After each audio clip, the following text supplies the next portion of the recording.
Salam Bapak Ibu Saudara-saudara yang dikasihi Tuhan kita Yesus Kristus. Bertemu kembali dalam pembahasan khotbah kita.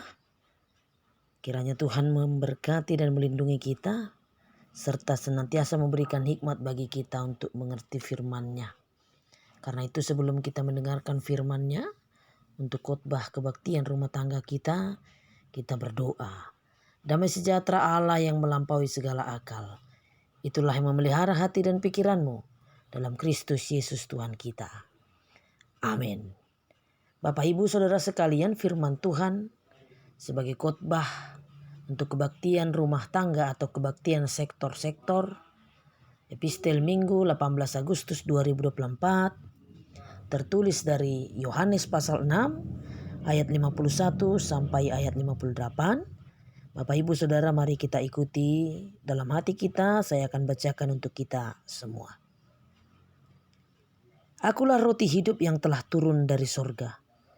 Jikalau seorang makan dari roti ini, ia akan hidup selama-lamanya. Dan roti yang kuberikan itu ialah dagingku, yang akan kuberikan untuk hidup dunia. Orang-orang Yahudi bertengkar antara sesama mereka dan berkata, bagaimana ia ini dapat memberikan dagingnya kepada kita untuk dimakan? Maka kata Yesus kepada mereka, aku berkata kepadamu, sesungguhnya jikalau kamu tidak makan daging anak manusia dan minum darahnya, kamu tidak mempunyai hidup di dalam dirimu. Barang siapa makan dagingku dan minum darahku, ia mempunyai hidup yang kekal, dan aku akan membangkitkan dia pada akhir zaman. Sebab dagingku adalah benar-benar makanan, dan darahku adalah benar-benar minuman. Barang siapa makan dagingku dan minum darahku, ia tinggal dalam aku dan aku di dalam dia. Sama seperti Bapa yang hidup mengutus aku dan aku hidup oleh Bapa, demikian juga barang siapa yang memakan aku akan hidup oleh aku. Inilah roti yang telah turun dari sorga. Bukan roti seperti yang dimakan nenek moyangmu dan mereka telah mati. Barang siapa makan roti ini, ia akan hidup selama-lamanya. Demikian firman Tuhan. Bapak Ibu Saudara yang dikasihi Tuhan kita Yesus Kristus. Saya mau memulai khotbah ini dengan sebuah ilustrasi singkat tentang seorang anak kecil yang ditawarkan dua jenis buah untuk dia makan. Buah yang pertama adalah buah kecapi, kalau di dalam bahasa Batak dinamakan sotul. Yang satu lagi buah durian. Barangkali dia sudah pernah melihat buah durian, tetapi dia tidak pernah merasakannya sebelumnya. Dia disuruh untuk memilih buah mana yang dia mau coba atau mau dia makan. Lalu dia memilih buah kecapi untuk dia makan. Tetapi orang-orang di sekitarnya bertanya, mengapa engkau memakan buah kecapi daripada durian? Dia mengatakan dengan kepolosannya bahwa penampilan durian itu sangat jelek, penampilan durian itu tajam, pasti isinya pun pasti tidak enak. Lalu dia mengatakan, tapi kalau buah yang satu ini, untuk mengatakan buah kecapi, warnanya menarik, warna kuning cerah, dan saya yakin isinya pun pasti enak. Karena itu Bapak Ibu Saudara sekalian, anak itu disuruhlah untuk menikmati, mencoba buah kecapi yang dia pilih itu. Bapak Ibu, apa yang dia rasakan tentu kita sudah tahu bagaimana rasa buah kecapi atau sotul dalam bahasa Batak. Itu sangat asam. Baik kulit luar ataupun di dalam. Mungkin ada sebagian kecil dari buah kecapi itu ada manisnya, tetapi mayoritas asam. Itu adalah sebuah cerita yang memiliki makna. Cerita yang singkat dan sederhana. Namun memiliki makna yang sangat dalam. Karena dalam kehidupan kita ini, sama seperti apa yang sudah terjadi, sering sekali kita melihat kulit luar atau penampakan dari luar. Kita sering sekali melihat penampilan, melihat pekerjaan seseorang. Kenapa dia bisa mengatakan perkataannya seperti itu? Kita sering melihat latar belakangnya, siapakah orang tuanya, apa pekerjaannya, bagaimana kehidupannya. Yang jelas kita sering melihat siapakah dia dengan penglihatan kita kasat mata. Dan tidak jarang kita mengatakan dia tidak cocok untuk mengatakan perkataannya itu. Karena dia adalah anak Sianui. Itulah bapaknya. Nah, hal ini boleh berhubungan dengan status sosial, status ekonomi, dan banyak hal yang berhubungan dengan hal itu. Yang menjadikan kita dengan serta-merta menilai seseorang. Bapak Ibu, kita mau menghubungkan dengan perikop khotbah kita, khotbah untuk kebaktian sektor kita dari Yohanes 6 ayat 51 sampai ayat 58. Ini berhubungan dengan pengajaran Yesus Kristus mengenai keberadaannya atau statusnya yang dia katakan sebagai roti yang hidup yang turun dari surga. Dia mengetahui bahwa semua pikiran orang-orang mengenai hal itu tentu akan berlawanan ke setiap orang yang mendengarkan perkataan Yesus. Berhubungan dengan persoalan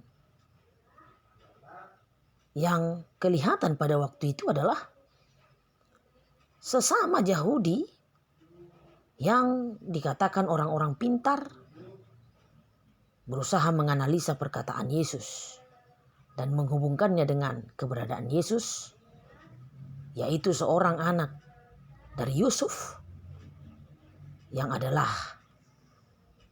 seorang tukang kayu.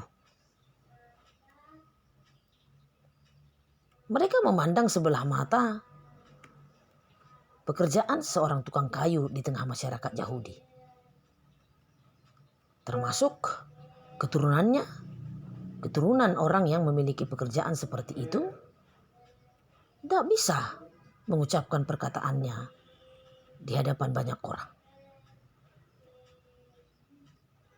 Orang melihat Yesus dengan pandangan yang ada pada waktu itu. Walaupun sudah banyak tanda, sudah banyak mujizat-mujizat yang dilakukan Yesus sebagai hal yang menunjukkan kekuasaan Yesus mampu melakukan banyak hal.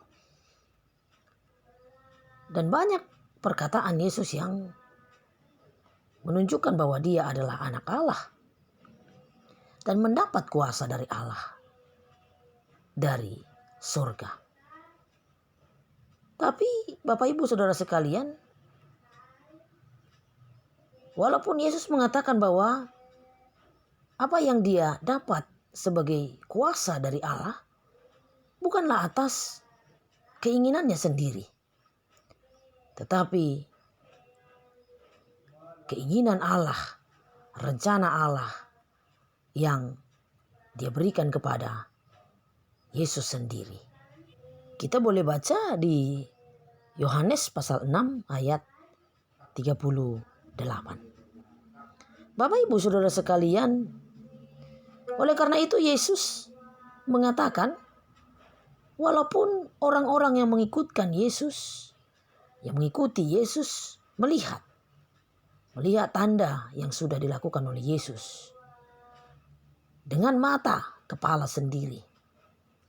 Tetapi banyak orang yang tidak percaya kepada Yesus. Apa yang sudah diberikan oleh Allah kepada Yesus, mandat dan berkuasa melakukan banyak hal, mereka tidak percaya walaupun mereka melihat. Hal yang sangat ditolak oleh pikiran orang-orang Yahudi tentang apa yang diucapkan oleh Yesus bahwa dia adalah roti kehidupan, membuat mereka bersungut-sungut satu sama lain. Bapak Ibu Saudara sekalian, hal itu berhubungan dengan tema minggu kita, agar kita seharusnya meninggalkan hati yang bodoh atau membuang kebodohan dan berusahalah untuk mengikuti jalan pengertian. Karena itu mereka tidak melakukannya. Mereka tidak melakukannya. Apa yang dikerjakan oleh Yesus dan setiap perkataannya sebagai anak Allah, itu yang membuat dia turun dari kerajaan surga, supaya setiap orang percaya dan memiliki kehidupan sampai selama-lamanya. Bapak Ibu Saudara sekalian, mungkin kita tidak perlu panjang lebar membahas tentang hal itu. Yang jelas kita harus tetap jeli untuk boleh membuang kebodohan dan mengikuti jalan pengertian seperti yang diinginkan Tuhan dari kehidupan kita. Supaya kita mendapat kehidupan yang kekal di dalam Yesus Kristus. Lalu saat ini kita akan masuk ke dalam penjelasan tentang bagaimana Yesus yang adalah roti kehidupan dalam perikop kita ayat 51 sampai ayat 58.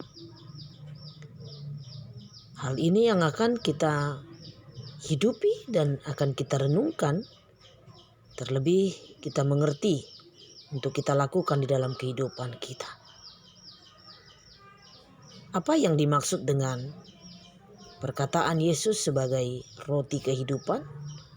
Mari kita buka hati pikiran kita untuk mengerti dan menghidupi firman ini.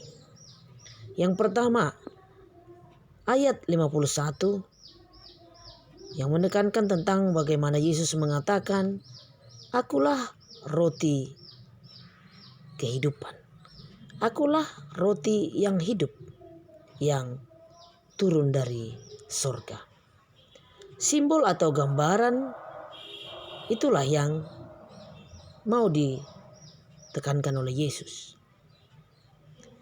Di dalam keberadaan Yesus sebagai manusia dalam tubuh jasmani, itulah dagingku yang diserahkan kepada salib dan dipersembahkan untuk menyelamatkan manusia. Itulah pengertian dari ungkapan Yesus. Menyelamatkan manusia, berkorban untuk menyelamatkan seluruh dunia ini. Agar dunia dan manusia mendapatkan kehidupan bagi orang yang percaya kepada Dia dan yang mau memakan roti kehidupan itu, yaitu Yesus sendiri. Artinya percaya kepada pengorbanan Yesus Kristus. Yang kedua, ayat 52. Masih dalam pikiran yang begitu dangkal dan orang-orang yang tinggal dalam kebodohan, orang Yahudi dengan cepat berpikir dengan logika mereka, dan mereka bersoal atau berdebat soal itu. Antara satu dengan yang lain yang mengatakan, bagaimana bisa orang ini mengatakan bahwa dagingnya dapat dimakan. Dalam pengertian mereka sangat dangkal mengenai perkataan Yesus itu. Apa yang diperkatakan oleh Yesus tersembunyi di dalam pikiran mereka. Yang ketiga, ayat 53 sampai 54. Yesus menjawab karena apa yang dilihatnya tentang persoalan yang sedang terjadi di antara orang Yahudi. Yesus mengatakan bahwa perkataanku adalah benar, bahwa siapa yang tidak mempercayai dan tidak mau makan dagingku dan minum darahku, dia tidak akan mendapatkan kehidupan. Maka Bapak Ibu Saudara sekalian, orang Yahudi semakin marah. Mereka mengingat di dalam apa yang telah mereka pelajari tentang peraturan-peraturan di dalam keagamaan mereka, khususnya dalam 3 Musa 7 ayat 26 sampai 27, kita bisa melihat bahwa di dalam tradisi Yahudi di Perjanjian Lama mereka tidak boleh meminum darah. Maka semakin marahlah mereka dan semakin tidak karu-karuan perlakuan mereka. Mereka tidak menyadari bahwa perbuatan Yesus yang tersalib, menyerahkan daging dan darahnya, tubuh dan darahnya, itulah yang membawa manusia mendapatkan kehidupan sampai selama-lamanya. Itulah yang membuat manusia yang percaya kepadanya mendapatkan keselamatan di dalam pengorbanan Yesus yang menyerahkan tubuh dan darahnya dan dibangkitkan kembali. Bagi orang yang mempercayai Yesus dengan pengorbanannya pun akan dibangkitkan sama seperti Yesus Kristus. Yang keempat, Bapak Ibu Saudara, di ayat 55 sampai ayat 57. Makanan dan minuman yang benar, itulah tubuh dan darah Yesus. Apa yang mau kita lihat dari perkataan itu? Bahwa di dalam persekutuan yang kudus dari Yesus Kristus sebagai anak Allah bersama dengan orang-orang yang percaya, itulah yang meneguhkan bagaimana persekutuan yang kudus antara Allah di tempat yang maha tinggi, Allah yang memberikan hidup kepada Yesus Kristus. Begitupun Allah akan memberikan kehidupan bagi orang yang percaya, memberikan kekekalan bagi setiap orang yang mau memberikan dirinya kepada kekuasaan Allah. Karena itu Bapak Ibu Saudara sekalian, dalam pengertian ini bukanlah hanya terbatas pada perjamuan kudus, tetapi pengorbanan Yesus hendaklah hidup di seluruh aspek-aspek kehidupan dunia ini, di seluruh aspek-aspek kehidupan orang percaya. Yang kelima, Bapak Ibu Saudara, inilah tentang keterangan dari Yesus, penjelasan bahwa ia benar-benar berbeda dengan nenek moyang Yahudi. Kalau nenek moyang Yahudi di Perjanjian Lama, mereka mendapatkan roti di padang gurun itu, roti yang sementara, roti yang akan lenyap, dan setiap orang yang memakannya akan lapar kembali. Karena itu Bapak Ibu Saudara sekalian, tetapi orang yang makan roti kehidupan oleh Yesus Kristus,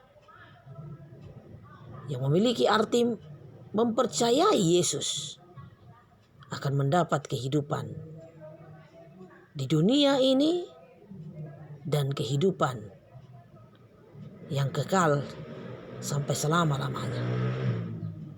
Apa yang kita butuhkan di dunia ini, dengan kuasa Tuhan, roti kehidupan di dunia ini dengan kuasa Tuhan akan bisa tercukupi dalam kehidupan kita, dan roti kehidupan yang kekal sampai selama-lamanya akan kita dapatkan bersama Yesus di dalam kepercayaan kita yang hidup. Maka Bapak Ibu Saudara sekalian, apa yang akan kita renungkan dalam khotbah ini, yang akan kita kerjakan, kita lakukan sebagai orang percaya. Yang pertama, marilah kita meninggalkan kebodohan dan mau mengikuti jalan pengertian. Lalu kita mengerti akan Yesus Kristus adalah manusia seutuhnya, yang adalah anak Allah yang turun dari surga. Kita akan mengikrarkan kepercayaan kita sebagaimana yang selalu kita lakukan. Kita akan pegang dan kita hidupi dalam kehidupan kita. Yang kedua, Yesus adalah roti kehidupan yang diberikan oleh Allah Bapa. Maka ketika kita makan daging dan kita minum darah Yesus, itu adalah gambaran bagaimana kita mempercayai pengorbanan Yesus di kayu salib, dan kita akan mendapatkan kehidupan sampai selama-lamanya. Allah sangat berkuasa melalui Yesus Kristus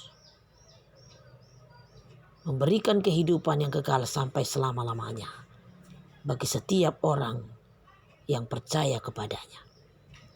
Yang ketiga, bahwa setiap orang yang dalam kehidupan di dunia ini benar akan mendapatkan roti untuk makanan. Tetapi makanan itu adalah makanan yang sementara, yang akan berlalu dan tidak bertahan, sehingga setiap orang yang makan akan lapar kembali, akan lelah dan melemah di dunia ini menjalani kehidupannya. Maka kita harus percaya dan mengerti bahwa satu-satunya kekuatan kita yang memberikan kekuatan bagi kita dan terus mencukupkan kita dalam kehidupan kita sehari-hari adalah Yesus Kristus, yang adalah roti hidup yang turun dari surga. Bagi setiap orang yang mempercayainya, tidak akan lapar sampai selama-lamanya. Yang keempat, kita harus percaya bahwa Yesus adalah roti kehidupan, dan tidak cukup hanya percaya. Tetapi marilah kita mempercayakan hidup kita hanya ke dalam kuat kuasa Yesus Kristus, roti kehidupan kita. Amin. Tuhan memberkati kita. Kita berdoa. Terima kasih Tuhan, Allah kami yang hidup, yang memberikan Yesus Kristus menjadi roti kehidupan bagi kami. Dan kami memberikan diri kami percaya dan mempercayakan hidup kami hanya kepada roti kehidupan itu. Agar kami mendapatkan kehidupan sampai selama-lamanya. Kehidupan kekal di surga yang sudah Tuhan sediakan bagi orang yang percaya kepadanya. Terima kasih Tuhan, terima kasih. Di dalam nama Yesus Kristus Tuhan kami berdoa. Amin.